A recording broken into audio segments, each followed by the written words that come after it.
Bismillahirrahmanirrahim. Bismillahirrahmanirrahim.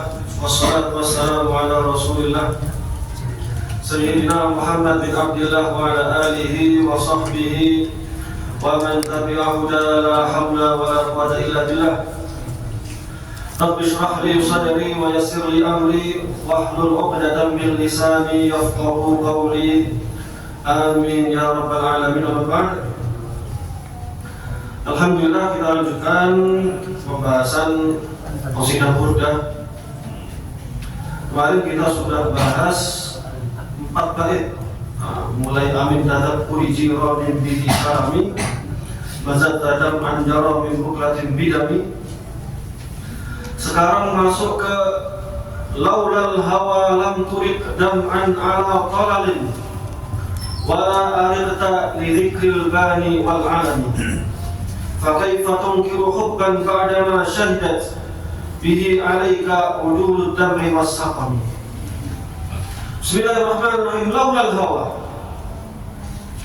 kalau bukan karena cinta, lam turik, takkan kau kucurkan dam'an air mata.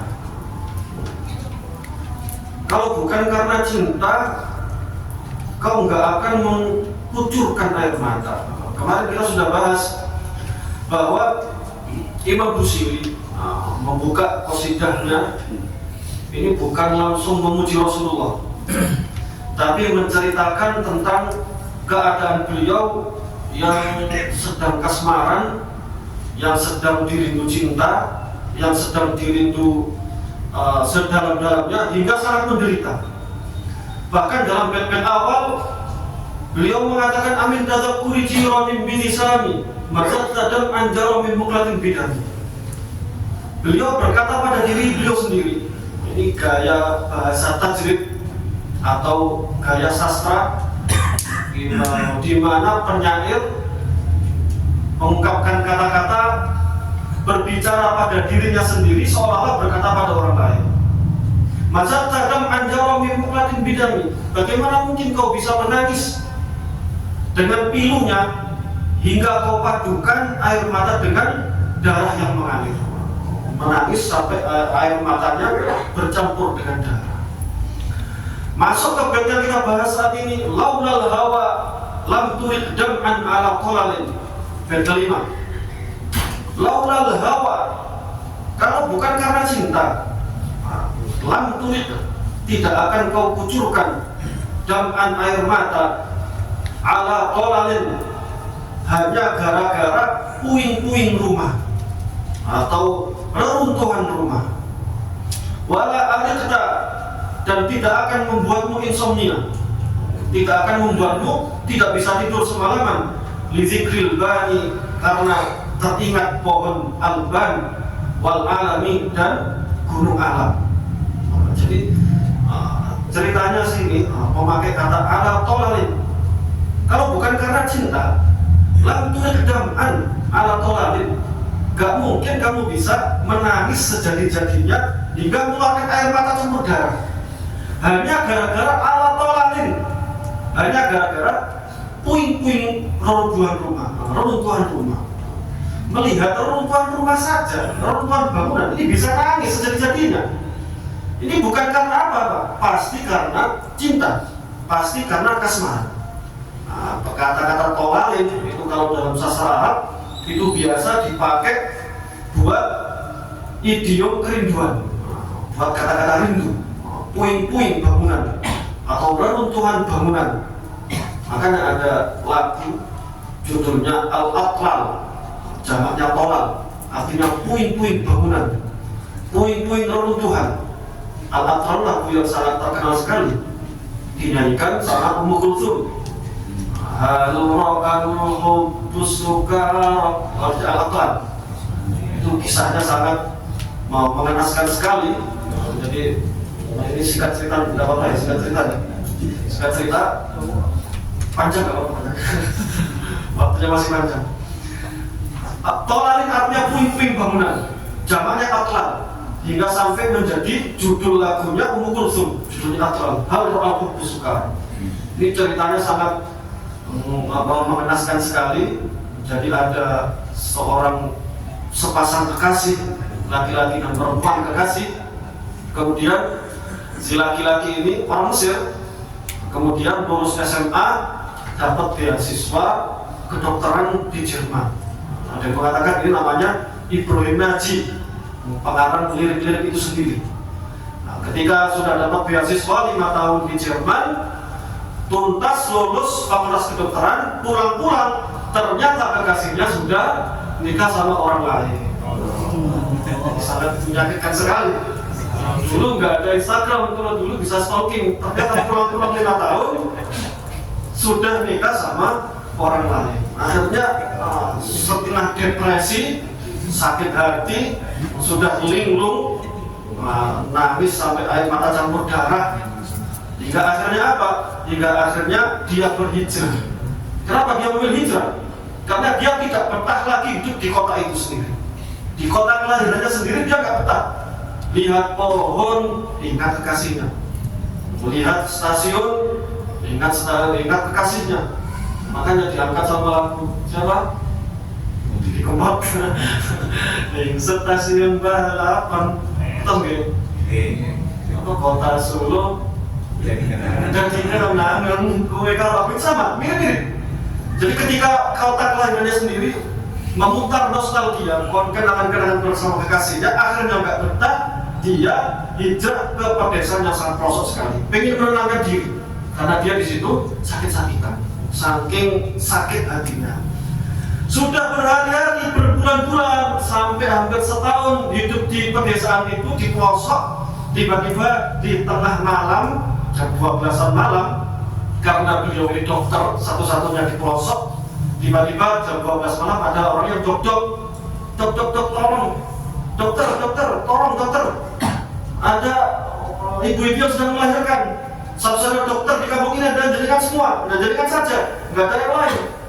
Maka namanya dokter berdiri langsung keluar, bergegas menuju pasiennya. Ketika pasiennya tersebut mau melahirkan, ini wajahnya tertutup karena memang perempuan yang mau melahirkan ini ditutup wajahnya dengan kain biar bisa fokus mengeluarkan bayinya tadi. Ada dokter fokus mengeluarkan bayinya, dirawat hingga sukses melahirkan. Ternyata ketika dibuka, ternyata perempuan yang melahir itu ada kekasihnya, mantan kekasihnya yang menemui bahwasanya ternyata perempuan ini melahirkan anak dari lelaki selain dirinya. Akhirnya kena hatinya, langsung galau lagi, tidak bisa move on lagi, akhirnya pindah entah kemana. Di kota itu juga gak kuat, di kota kelahirannya, di desa itu pun juga tidak kuat melihat mantan kekasihnya. Akhirnya pindah hijrah ke pelosok lagi. Akhirnya sakit-sakitan ya sampai beliau meninggal dunia. Ini ada yang mengatakan itu adalah Dr. Ibrahim Naji. Ketika itu rombongannya Ummu Kulthum melihat puisi-puisi yang diucapkan oleh Ibrahim Naji sangat indah sekali dengan kisah-kisah yang dalam, maka dikemas menjadi sebuah lagu sampai lagunya viral seluruh dunia yang berjudul Al-Abwal, puing-puing bangunan. Begitu pula dengan Al-Busiri. Al-Busiri mengangkat kata-kata tolalin, artinya puing-puing bangunan. Itu juga sama. Ketika di Madinah melihat puing-puing bangunan, mengingatkan tentang Rasulullah, menangis. Kok bisa-bisanya ada orang melihat puing-puing bangunan saja langsung menangis? Itu bukan karena apa-apa, pasti karena cinta dan rindu pada kenangan-kenangan yang terekam dengan puing-puing bangunan tersebut. Fakaifa tunkiru hubban ba'dama syahidat bihi 'alaika wudulud dam'i was-saqami. Fakaifa tunkiru hubban, bagaimana mungkin kau pungkiri adanya cinta? Ini ketika itu ada orang yang kasmaran, menderita karena rindu, karena cinta. Ternyata dia menangis sampai air matanya tercampur dengan darah, tapi nggak ngaku kalau dia lagi jatuh cinta. Maka orang ini mengatakan, fakaifa tunkiru hubban, bagaimana mungkin kau pungkiri adanya cinta? Kamu mengaku nggak cinta, kamu mengaku biasa-biasa saja, tapi ba'dama syahidat bihi 'alaika mudulud dam'i was-saqami. Mudulud dam'i, para saksi adilnya air mata wasakomi dan derita telah bersaksi atas kesaksianmu. Artinya apa? Bagaimana mungkin dapatkah kau pungkiri adanya cinta, sedangkan air mata dan derita telah bersaksi atas cintamu dengan jujur tanpa dusta. Gak mungkin. Gak mungkin ini kalau bukan cinta. Mau lewat bangunan saja sampai nangis-nangis seperti itu tidak lain pasti karena cinta. Wa asbatal wajdu khattai abratin wadona misal bahari ala khattaika wal anami. Wa asbata dan telah menimbulkan al-wajdu. Al-wajdu itu sebetulnya ya sama seperti cinta, sama seperti rindu. Tapi al-wajdu di sini biasanya dimaknai sebagai kasmaran. Wa asbatal wajdu dan kasmaran ini telah menimbulkan khattai abratin, dua garis air mata. Khattai itu dua garis, abratin itu air mata. Wadonan dan pucat, wajah pucat. Misal bahari seperti bunga kuning. Bahar itu bunga bahar itu warnanya kuning. Kalau di Indonesia mirip-mirip dengan bunga kenanga. Ala khaddaika di atas dua pipimu, wal anami dan bunga merah. Pipi yang kemerah-merahan. Artinya apa? Orang ini yang sedang dirindu kasmaran, yang dirindu cinta, ini nangis-nangisnya sangat luar biasa. Tangisannya campur air mata hingga pipinya ini sampai kayak ngecap dua garis aliran air mata. Saking seringnya air mata keluar, ini sampai ngecap dua garis warna kuning dan warna kemerah-merahan pipinya. Na'am sarotaifu man ahwa fa'arraqani. Ketika didedes seperti itu, kamu harus ngaku, kamu pasti karena cinta. Gak mungkin gak karena cinta. Nangis-nangis tanpa sebab gak mungkin. Setelah didedes sedemikian rupa, maka dia menjawab, na'am, betul, memang sarotaifu man ahwa fa'arraqani. Saro telah berkelebat itu kayak terlintas. Taifu man ahwa, bayangan orang yang kucintai, fa'arraqani, maka sebab itulah itu membuatku tidak bisa tidur. Wal hubbu ya'taridul ladzati bil alami. Wal hubbu dan cinta ini ya'taridu telah mencampur adukkan, merindani al-ladzati bil alami, kenikmatan, kelezatan dengan penuh derita. Ini sebetulnya gaya bahasa ini sebetulnya berbicara pada dirinya sendiri. Namanya penyair. Gaya tajrid berbicara pada dirinya sendiri. Kamu kenapa nangis-nangis? Tidak, bukan karena apa-apa. Tidak, kamu pasti ada alasan. Kamu pasti ada cinta. Kamu pasti ada rindu. Kamu pasti sedang kasmaran. Gak mungkin lihat bangunan itu sampai nangis, air mata campur darah, hingga pipinya sampai ngecap aliran darah tersebut. Maka setelah didedes itu baru dia mengaku. Ya dirinya sendiri. Penyair itu ngomong pada dirinya sendiri. Nah, benar, aku ngaku. Sarotaifu man ahwa fa'arraqani. Bayangan kekasihku bergelebat atau terlintas. Fa'arraqani, sehingga itu membuatku tak bisa tidur. Wal hubbu ya'taridul ladzati bil alami. Dan cinta ini memang rasanya lezat, rasanya nyaman, tapi tercampur dengan penuh derita. Nah, ini kata Imam Al-Busiri. Artinya apa? Orang-orang yang sedang dilanda cinta, termasuk Imam Busiri ini, ketika berkelebat wajah orang yang dicintai, terlintas gambarnya, itu merasa nikmatnya luar biasa.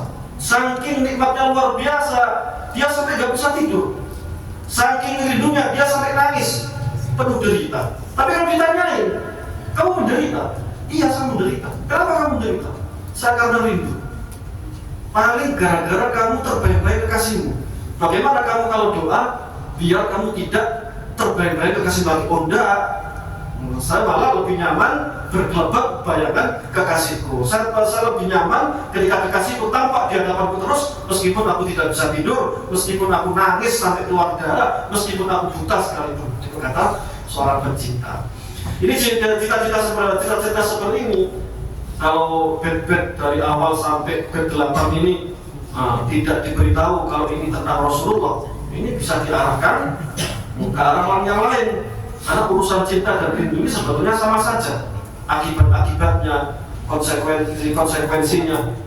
Begitu pula dengan kisah yang terkenal Bilal bin Rabah. Ini kisah yang cukup terkenal juga. Bilal bin Rabah itu ketika Rasulullah wafat, ini langsung seperti depresi, langsung gak kuat. Kata Bilal kepada Sayyidina Abu Bakar, wahai Abu Bakar, aku izin, saya nggak azan lagi selama-lamanya selama Rasulullah tidak ada. Maka Abu Bakar mengatakan, enggak, harus azan lagi, sama seperti zaman Rasulullah masih hidup, kecuali kalau memang ada alasan yang kuat. Kata Bilal, alasanku adalah aku ini setiap azan 5 waktu itu pasti, setiap 5 waktu itu pasti saya izin dulu sama Rasulullah, pamit dulu sama Rasulullah. Rasulullah pun juga demikian, wahai Bilal, kalau aku tidur waktu sholat masuk maka bangunkanlah. Kamu kalau tidur, aku bangunkan. Maka ketika sebelum azan, Bilal ketika tidur dibangunkan Rasulullah. Ketika Rasulullah masih tidur, yang membangunkan adalah Sayyidina Bilal. Ketika sudah bangun, maka Bilal ngambil wudhu, naik ke atas masjid untuk azan pun juga disaksikan oleh Rasulullah, dilihat oleh Rasulullah. Bilal pun sebelum azan juga melihat ke bawah dulu, persetujuan Rasulullah, kemudian azan. Dan itu dilakukan Bilal sebanyak 5 kali dalam sehari.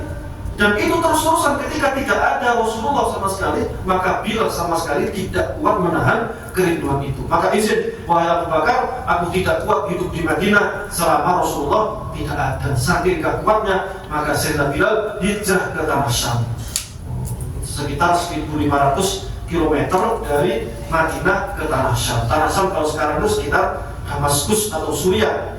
Palestina juga termasuk tanah Syam. Berbulan-bulan lamanya Sayyidina Bilal ini hidup di Syam, hatinya mulai tenang. Karena kalau di Madinah hatinya gak tenang, berkelebat terus wajah-wajah Rasulullah. Ketika di tanah Syam hatinya mulai tenang, maka di suatu malam Sayyidina Bilal dijumpai oleh Rasulullah SAW dalam mimpinya.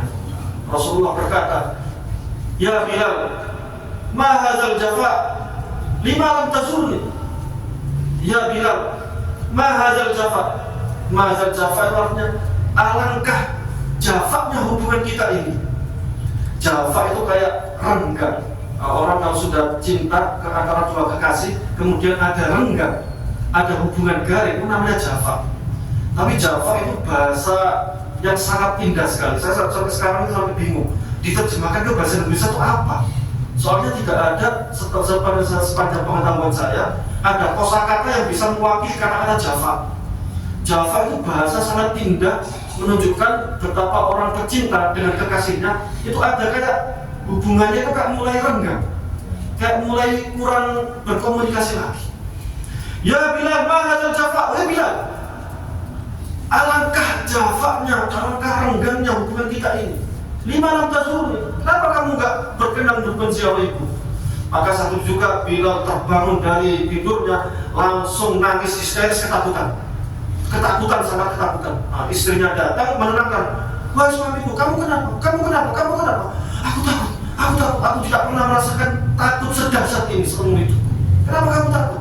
Aku takut aku ditegur oleh Rasulullah SAW dalam tidurku. Kata Rasulullah, ma hadzal jafa ya Bilal, alangkah garingnya hubungan kita ini ya Bilal, alangkah jafanya hubungan kita ini ya Bilal. Maka kata istrinya, wahai suamiku, ayo kita bergegas ke kota Madinah, kita berziarah ke Rasulullah SAW. Maka satu juga Bilal beserta istrinya berangkat menuju Madinah yang jaraknya lebih dari 1000 km itu. Dan benar, ketika Bilal hampir nyampe ke Madinah, lewat gunung Uhud, nangis, ya Allah, dulu kami berjuang bersama Rasulullah di gunung ini. Ketika lihat jalanan Madinah, nangis. Ketika melihat bangunan-bangunan, nangis. Ketika melihat pohon, nangis. Ketika melihat Masjid Nabawi, nangis. Semuanya menyimpan memori-memori nostalgia bersama Rasulullah SAW. Sampai mendekat di Masjid Nabawi, bertemu dengan Abu Bakar dan Sayyidina Umar. Maka dipeluklah Sayyidina Bilal ini, seraya nangis-nangis. Maka kata Abu Bakar dan Umar, wahai Bilal, kami rindu dengan azanmu, tolonglah azanlah untuk kami seperti kau azan di zaman Rasulullah SAW. Maka Bilal langsung tegas, wahai Abu Bakar, Umar, wahai khalifah Rasulullah, wahai khalifah, saya gak kuat. Tegas, sambil nangis tegas, saya gak kuat. Gak mau, saya tidak berkenan. Kamu tahu sendiri bagaimana rasanya azan tanpa Rasulullah. Maka tidak lama kemudian ada dua bocah kecil kemudian lari-lari menuju Bilal. Wahai Bilal, senang-senang. Sebelah kanan ada satu anak, sebelah kiri ada anak. Yang sebelah kanan namanya Sayyidina Hasan, cucu Rasulullah. Sebelah kiri Sayyidina Husain. Bergelandotan di dua tangan Sayyidina Bilal langsung nangis. Kenapa nangis? Melihat wajahnya Sayyidina Hasan mirip sekali dengan Rasulullah. Melihat kakinya Sayyidina Husain mirip sekali dengan kakinya Rasulullah. Bentuknya, fisiknya sangat mirip sekali. Sayyidina Hasan ini kalau dari menengah ke atas, dari badan tengah ke atas, mirip dengan Rasulullah. Kalau Sayyidina Husain bawahnya, fisiknya mirip dengan Rasulullah. Ketika melihat dua-duanya Hasan dan Husain, melihat seolah-olah ada Rasulullah di dekatnya, langsung nangis. Melihat dua cucu ini, maka kata Hasan dan Husain, wahai Bilal, wahai muadzin kakekku, ayolah tolong azanlah untuk kami sama seperti di zaman kakekku masih hidup. Maka kata Bilal langsung menangis, berkata, wahai dua cucu Rasulullah, barusan saja itu loh khalifah beserta wakilnya Sayyidina Abu Bakar, Sayyidina Umar memohon kepadaku, memerintahkan kepadaku akan memaksa, tapi aku tolak dengan tegas meskipun dia khalifah. Aku tidak bisa azan ketika tidak ada Rasulullah. Maka tapi kalau engkau wahai cucu Rasulullah yang memerintahkan, aku tidak berani untuk menolak azan ini. Aku takut berjumpa dengan Rasulullah benci kepadaku. Aku takut Rasulullah datang dalam mimpiku menegur untuk kedua kalinya. Maka satu juga saya Bilal berkenan untuk azan, dan azannya dalam satu riwayat adalah azan subuh. Maka ketika singkat cerita, ketika datang waktu subuh, Sayyidina Bilal naik ke atas Masjid Nabawi, langsung mengumandangkan Allahu Akbar, Allahu Akbar. Langsung kota Madinah gempar. Keluar semua orang-orang di rumah, bapak-bapak, ibu-ibu, anak-anak. Suara Bilal. Dilanjutkan Allahu Akbar, Allahu Akbar. Keluar semua, kakek-kakek, nenek-nenek, anak kecil. Gempar semua Madinah. Asyhadu an la ilaha illallah. Semua nangis orang Madinah. Rasulullah telah kembali, Rasulullah telah hidup lagi. Rasulullah telah hidup lagi. Nangis seluruh kota Madinah. Tidak pernah ada tangisan sedahsyat itu. Asyhadu an la ilaha illallah. Kumpul semua di dekat Masjid Nabawi melihat Bilal sedang azan dan membayangkan bagaimana hari-hari di saat Rasulullah masih ada. Maka ketika sampai lanjutannya asyhadu anna Muhammadan Rasulullah, ternyata Sayyidina Bilal sampai asyhadu anna Muhammadan langsung menangis histeris, tidak bisa melanjutkan. Bahkan Sayyidah Fatimah Az-Zahra ketika mendengarkan wa asyhadu anna Muhammadan langsung jatuh pingsan. Teringat hari-hari di mana Rasulullah SAW masih hidup. Itulah bagaimana kerinduan atau kecintaan Sayyidina Bilal hingga puing-puing bangunan, masjid, pohon, gunung Uhud dan gunung-gunung lain yang ada di Madinah membuatnya dia menangis, membuka lembaran-lembaran kenangan nostalgia bersama Rasulullah SAW. Allahumma shalli ala sayyidina Muhammad. Maka dari itu banyak teman-teman katakanlah ngomong ke saya, katakanlah pribadi, Cak, saya mau umroh, apa nasihatnya? Maka kata saya, kamu kalau umroh gak bawa kerinduan rugi, mendingan sedekahkan uangnya. Kalau kamu umroh gak bawa kerinduan sama Rasulullah, rugi. Ribuan orang, jutaan orang rindu sama Rasulullah, rindu sama Madinah, rindu sama Mekah, pengen umroh tapi gak mampu. Kamu berangkat umroh tapi gak bawa kerinduan, rugi. Caranya adalah apa? Caranya pertama, dengarkan qasidah-qasidah yang bisa menumbuhkan rasa rindu kita kepada Rasulullah SAW. Ditambah satu lagi, membaca sirah nabawiyah, membaca sejarah-sejarah Rasulullah. Tapi kalau tampilannya hari ini gak senang moco, katakan ini potongan-potongan gak suka baca, maka nonton film sejarah Rasulullah SAW. Seperti kalau sekarang itu kayak film Omar, itu bisa dipelajari sejarah Rasulullah melalui film. Jadi ketika sudah paham sejarah Rasulullah, berangkat ke kota Mekah, ingat, ya Allah, dulu Rasulullah dicekik oleh Abu Lahab di sini, dicekik oleh Abu Jahal, dulu Rasulullah dilempar tai, Dulu Rasulullah rumahnya depannya dikasih kain. Rasulullah dulu pernah dilempar batu, pernah di Taif dilempar batu besar-besar sampai kaki Rasulullah penuh darah, sandalnya penuh darah. Dulu Rasulullah di Gunung Uhud bagaimana? Dulu Rasulullah di Gua Hira seperti apa? Sayyidah Khadijah yang umur 60-an tahun berjalan mendaki gunung 3 jam 4 jam demi bertemu Rasulullah, demi mengantarkan makan untuk Rasulullah. Ini kalau kita tahu sejarahnya, maka sama seperti yang dirasakan oleh Imam Al-Busiri.